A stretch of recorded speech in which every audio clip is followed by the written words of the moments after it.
નમસ્કાર, spark today ન્યૂઝમાં આપનું સ્વાગત છે। આજે અનંત ચતુર્દશી એટલે કે આજે વિઘ્નહર્તાને વિદાય આપવાનો દિવસ। આપ જુઓ કે કૃત્રિમ તળાવ પર તમામ જગ્યાઓ પર પોલીસ બંદોબસ્ત વચ્ચે વિઘ્નહર્તાને વિદાય આપવામાં આવશે અને બોમ્બ સ્કોડ અને ડોગ સ્કોડ સહિતની સમગ્ર ટીમ અહીંયા ચેકિંગ હાથ ધરવામાં આવી રહ્યું છે। 10 દિવસનું આતિથ્ય માણ્યા બાદ કહી શકાય કે આજે બાપ્પા વિદાય લઈ રહ્યા છે તમામ ભક્તોની વચ્ચેથી અશ્રુભરી વિદાય। અને આપ જુઓ કે બોમ્બ સ્કોડ ડોગ સ્કોડ સહિતની જે ટીમ છે અહીંયા ચેકિંગ હાથ ધરી રહી છે। જુઓ કે સમગ્ર બોમ્બ સ્કોડ ડોગ સ્કોડની સમગ્ર ટીમ આજે આ તમામ જે કૃત્રિમ તળાવો પર છે એ કૃત્રિમ તળાવો પર નિરીક્ષણ એટલે કે ચેકિંગ હાથ ધરવામાં આવ્યું છે। કોઈપણ સુરક્ષાને ધ્યાને રાખીને તમામ પરિસ્થિતિને પહોંચી વળવા માટે બોમ્બ સ્કોડ ડોગ સ્કોડ સહિતની જે ટીમ છે તે અત્યારે અહીંયા ચેકિંગ હાથ ધરાયું છે। જોઈ શકાય છે સમગ્ર ટીમ આ પોલીસ બંદોબસ્ત 3000 કરતા વધુ પોલીસ જવાનો આ ફરજ બજાવવાના છે। 13 જેટલા આઈપીએસ અધિકારી અનેક ડીવાયએસપી કક્ષાના અધિકારી સાથે આપ જુઓ કે તમામ બોમ્બસ્કોડ અને ડોગસ્કોડની ટીમ અહીંયા ચેકિંગ હાથ ધરી રહી છે। વિઘ્નહર્તા 10 દિવસનું આતિથ્ય માણ્યા બાદ આજે ભક્તો વચ્ચેથી આ વિદાય લઈ રહ્યા છે। સમગ્ર કૃત્રિમ તળાવ પર આ પ્રકારે અહીંયા ચેકિંગ હાથ ધરવામાં આવી રહ્યું છે। આપ જુઓ કે જે પ્રકારે બોમ્બ સ્કોડ ડોગ સ્કોડની તમામ જે ટીમો છે તે આ ચેકિંગ અત્યારે હાથ ધરવામાં આવી રહ્યું છે। આજે બાપ્પાને વિદાય આપવામાં આવી રહી છે। આપ જુઓ કે કૃત્રિમ તળાવ ખાતે તમામ જે ભક્તો અહીંયા બાપ્પાને વિઘ્નહર્તાને વિદાય આપવા માટે અહીંયા પહોંચ્યા છે। જે પ્રકારે તમામ જે ભક્તો અહીંયા બાપ્પાને વિદાય આપવા માટે પહોંચ્યા છે વિસર્જન જુઓ કે જે પ્રકારે તમામ વિઘ્નહર્તાને આજે વિદાય આપવામાં આવી રહી છે। જો કે કૃત્રિમ તળાવ ખાતે જે પ્રકારે બંદોબસ્તની વાત કરીએ તો હાલ સુરક્ષાને ધ્યાને લઈને તમામ બોમ્બ સ્કોડ અને ડોગ સ્કોડની ટીમ અહીંયા પહોંચી છે અને સતત આ ચેકિંગ હાથ ધરવામાં આવ્યું છે। આપ જો કે સુરક્ષાને ધ્યાને લઈને નવલખી કૃત્રિમ તળાવની વાત કરીએ તો સૌથી મહત્વનું આ તળાવ ગણવામાં આવે છે અને ત્યાં તમામ જે ભક્તો છે અહીંયા આવતા હોય છે અને બાપાને અહીંયાથી વિદાય આપવામાં આવતી હોય છે। પરંતુ આપ જુઓ કે અહીંયા તમામ સુરક્ષાને ધ્યાને લાઇટિંગથી લઈને સીસીટીવીથી લઈને તમામ જે ક્રેનો પણ અહીંયા સજ્જ કરી દેવામાં આવી છે।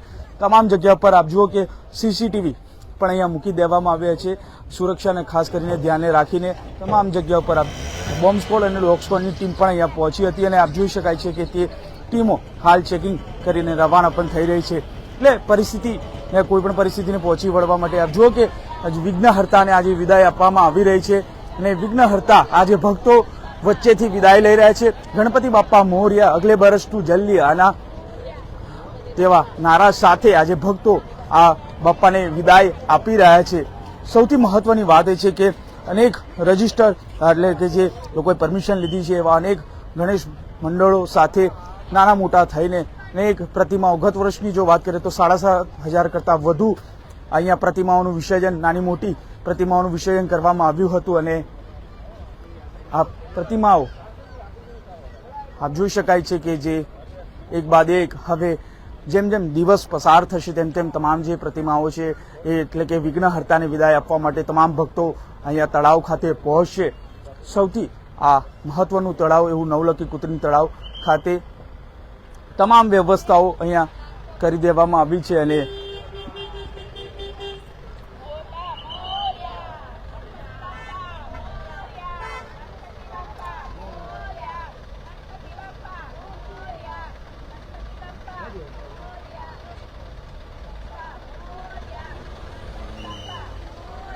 વિઘ્નહર્તાને આજે વિદાય આ નવલખી કૃત્રિમ તળાવ ખાતેથી આપવામાં આવી રહી છે। આપ જોઈ શકો છો જે પ્રકારે વિઘ્નહર્તા અહીંથી આ વિદાય લઈ રહ્યા છે અને ગણપતિ બાપ્પા મોર્યા અને અગલે બરસ તું જલ્દી આના સ્લોગન સાથે આજે બાપ્પાને આ વિદાય અહીંયા આવી રહી છે। જો કે બાપ્પા જે ભક્તો વચ્ચેથી વિદાય લઈ રહ્યા છે જે બપોર બાદ કહી શકાય કે મોટી પ્રતિમાઓનું વિસર્જન થતું હોય છે અને હાલ જે લોકો ગણે સ્થાપના કરતા હોય છે વિઘ્નહર્તાની તેઓ વર્ષે ગણપતિ બાપ્પા ગણપતિ બાપ્પા વિઘ્નહર્તા આજે વિદાય લઈ રહ્યા છે. અશ્રુભરી આ વિદાય આપ જોઈ શકો છો.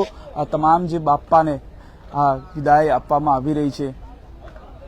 ગણપતિ બાપ્પા ગણપતિ બાપ્પા ગણપતિ બાપ્પા ગણપતિ બાપ્પા આવતા વર્ષે વિઘ્નહર્તાને વિદાય અહીંયા આપવામાં આવી રહી છે. તમામ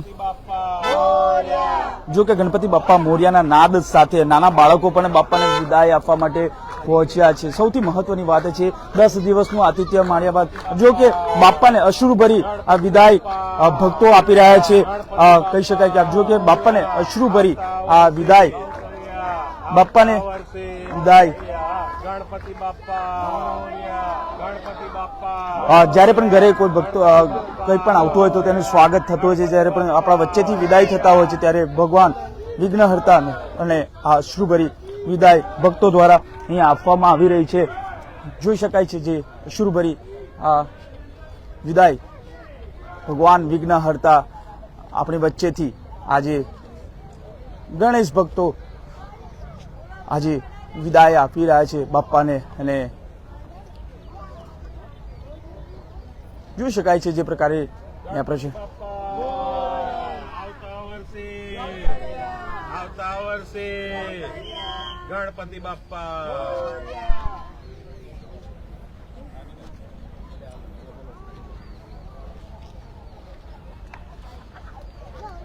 વિઘ્નહર્તાને આજે અશ્રુભરી આ વિદાય ભક્તો આપી રહ્યા છે. અને તમામ જે ભક્તો છે બાપ્પાને આજે વિદાય આપી રહ્યા છે. ભક્તો સાથે વાત કરીશું. શું કહેશો આજે બાપ્પાને અશ્રુભરી વિદાય આપી રહ્યા છે? 10 દિવસ જે અમારી સાથે એક એવું કહેવાય કે મહેમાન બનીને અમારી સાથે રહ્યા, હવે મહેમાનને અમે વિદાય આપી રહ્યા છે અને એવી રીતે આવકારી રહ્યા છે કે આવતા વર્ષે તમે જલ્દી આવો અને અમારા મહેમાન બનો ફરતી અને અમને સેવાનો લાભ આપે. પ્રાર્થના બાપ્પાના ચરણોમાં આજે ભક્તો આપણા વચ્ચેથી વિદાય લઈ રહ્યા છે. ઘણા બધી જગ્યાએ આપણે પૂરની સ્થિતિ ચાલી રહી છે, ઘણી બધી જગ્યાએ અત્યારે કે કુદરતી આફત આવી રહી છે. તો બસ બાપાની એ જ પ્રાર્થના કે દરેકને સુખ શાંતિ ને સમૃદ્ધિ આપે અને શક્તિ આપે એ સામે લડવા માટેની. બિલકુલ આપ જુઓ કે ભગવાન વિઘ્નહર્તા અને આજે અશ્રુભરી વિદાય આપવામાં આવી રહી છે. અને વિઘ્નહર્તાને એક જ પ્રાર્થના કરવામાં આવી રહી છે કે તમામ જે ભક્તો છે આપ જોઈ શકાય છે આજે વિદાય આપવામાં આવશે. અને અશ્રુભરી વિદાય અહીંયા જોવા મળી રહી છે. અને ચરણોમાં એક જ પ્રાર્થના કરવામાં આવી રહી છે કે ભગવાન આ જે પૂરનું સંકટ તોડાઈ રહ્યું છે સમગ્ર દેશભરમાં તે ન આવે. ખાસ કરીને ગુજરાતની વાત કરીએ તેમાં પણ વડોદરા સહિત સમગ્ર ગુજરાતભરમાં આજે પૂરનું સંકટ તોડાઈ રહ્યું છે. ખાસ કરીને વડોદરાની જો વાત કરીએ તો વિશ્વામિત્રી નદી હાલ અત્યારે 18 ફૂટની આજુબાજુ વહી રહી છે. સાથે કહી શકાય કે ઢાઢર નદી પણ બે કાંઠે થઈ છે. તમામ ગામોને એલર્ટ કરવામાં આવ્યા છે. સાથે કડાળા ડેમમાંથી જે પાણી છોડવામાં આવી રહ્યું છે એટલે કે મહીસાગર નદીના જે નદી કાંઠાના વિસ્તારો છે તેને પણ સચેત રહેવાના કહેવામાં આવ્યું છે. ત્યારે આજે બાપ્પાના ચરણોમાં એક જ પ્રાર્થના કરવામાં આવી રહી છે કે વિઘ્નહર્તા તમામ ભક્તોના વિઘ્નો લઈ અને વિદાય લઈ રહ્યા છે અને તમામ લોકોને સુખ શાંતિ અને સમૃદ્ધિ આપે તેવી પણ પ્રાર્થના કરવામાં આવી રહી છે. કેમેરામેન સચિન પરમારની સાથે Surat Solanki, spark today news, Vadodara.